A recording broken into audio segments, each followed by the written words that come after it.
అందరికీ నమస్కారం. కథా ప్రపంచానికి స్వాగతం. ఈరోజు కథా ప్రపంచంలోని మరొక కథ నాకు మనిషి కావాలి. అస్సాంలో ఒక దేవాలయం ఉంది. అది చాలా పెద్దది. వేలాది సంఖ్యలో అక్కడికి యాత్రికులు దర్శనార్థం వస్తూ ఉంటారు. ఆ మందిర ప్రధాన పూజారి అకస్మాత్తుగా మరణించాడు. మందిర మహంతుకు మరో పూజారి అవసరం వచ్చింది.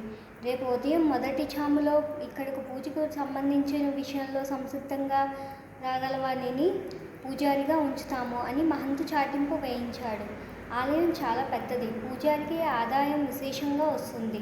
అనేక మంది బ్రాహ్మణులు అక్కడకు ఉదయమే చేరాలని బయలుదేరారు. ఆలయం పర్వతం మీద ఉంది. ఏకమాత్రమైన మార్గమే ఉంది. దారి అంతా రాళ్ళు, రప్పలు, ముళ్ళు ఉన్నాయి. ఆలయం వైపు బ్రాహ్మణ బృందం పురోగమిస్తున్నది. రాళ్లను, ముళ్లను తొలగించుకుంటూ ఎలాగో వారు వెళ్తున్నారు. బ్రాహ్మణులందరూ చేరారు. మహంతు అందరినీ సాదరంగా ఆసీనులు చేశాడు. అందరికీ దైవప్రసాదం లభిస్తుంది. సర్వులను వారు నేరుగా మంత్రాల గురించి, నిర్వహణల గురించి ప్రశ్నలు వేశారు. చివరకు పరీక్ష పూర్తయింది. రెండు జాముల వేళ కాగానే అందరూ లేచి నిలబడ్డారు. అదే సమయంలో బ్రాహ్మణ యువకుడు అక్కడకు వచ్చాడు. వాని బట్టలు చిరిగి ఉన్నాయి. అతని ఒళ్ళంతా చెమట పట్టేసింది. చాలా పేదవాడిలా కనిపిస్తున్నాడు. మహంతు ప్రశ్నించాడు, "నువ్వు చాలా ఆలస్యంగా వచ్చావే? ఆ విషయం నాకు తెలుసు. నేను భగవద్ దర్శనం చేసుకుని మరలిపోతాను" అని ఆ యువకుడు బదులు పలికాడు.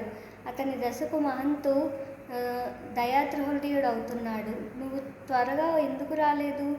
యువకుడు, "ఇంటి దగ్గర నుండి త్వరగానే బయలుదేరాను స్వామి. ఆలయానికి వచ్చే దారిలో ఎన్నో రాళ్ళు, ముళ్ళు అడ్డంగా పడి ఉన్నాయి. పాపం యాత్రికులకు వాటి వల్ల చాలా కష్టం కలుగుతుందని వాటిని తొలగిస్తూ రావడంలో ఆలస్యం అయ్యింది." మహంతు, "బాగుంది. నీకు పూజ చేయడం తెలుసా?" యువకుడు, "భగవంతునికి స్నానం చేయించిన తర్వాత గంధ పుష్పాదులు నర్పించడం, ధూపదీపాదులు ప్రజ్వలింపజేయడం, ఎదురుగా నైవేద్యాన్ని ఉంచి తెరవేసి శంఖానాదం చేయడం తెలుసు. మరి మంత్రాలు?"